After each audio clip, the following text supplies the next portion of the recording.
آج میرے اور آپ کی آنکھوں کے سامنے بابری مسجد کو شہید کر دیا گیا۔ میں مسجد میں آیا نہیں، میں مسجد میں جھکا نہیں، میں جس سے مانگا نہیں، میں اللہ کو راضی کیا نہیں، پھر کہتا ہوں کہ ہاں ایسا ہو گیا، ایسا ہو گیا، استغفر اللہ ربی۔ چلو کوئی بات نہیں، کوئی بعض نوجوان تو 1992 میں پیدا بھی نہیں ہوئے تھے ہوں گے، چھوڑ دیجئے، کوئی مسئلہ نہیں ہے۔ ایک اللہ کا اگر چلا گیا ہے تو ہم سمجھ رہے تھے کہ ایسے ہزاروں گھر آباد ہو جائیں گے، ہر گھر میں اذان اور عبادت ہوگی، لیکن افسوس کے ساتھ کہنا پڑتا ہے، بڑے جگر کے ساتھ اور بڑی طاقت کے ساتھ اس بات کو آپ کے سامنے رکھنا چاہتا ہوں، آپ کے ہوش کو جگانا چاہتا ہوں، آپ سے اللہ کا رب کا اور تعلق جوڑنا چاہتا ہوں، نبی کی محبت آپ کے سینوں میں پیوست کرنا چاہتا ہوں، اللہ کی محبت، اللہ کے گھروں کی محبت آپ کے سینوں میں لانا چاہتا ہوں۔ ارے بابری مسجد تو بہت دور تھی، 2000 کلومیٹر کا فاصلہ تھا، یو پی کی سرزمین تھی،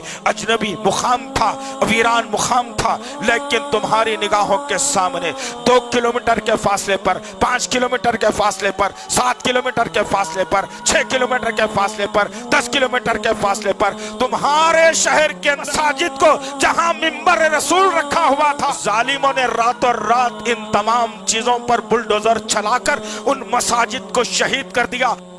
اور مساجد کو نہیں بھولنا ہو، مساجد کو نہیں بھولنا، اس منبر رسول کو نہیں بھولنا، یہ عصائے رسول کو نہیں بھولنا، یہ مسجد کے جو ہے میناروں کو نہیں بھولنا، ساری کی ساری عمارت کو بلڈوزر لگائے اور اٹھا دیا۔ ادباً آپ لوگوں سے گزارش ہے، ان ظالموں کا تعاقب کرنا ہے، اور جو اللہ کے گھروں کو مسمار کیے ہیں ان سے حساب لینے کا وقت آ گیا ہے، اب حساب لینے کا وقت آ گیا ہے، اور ہم حساب لیں گے انشاءاللہ العزیز۔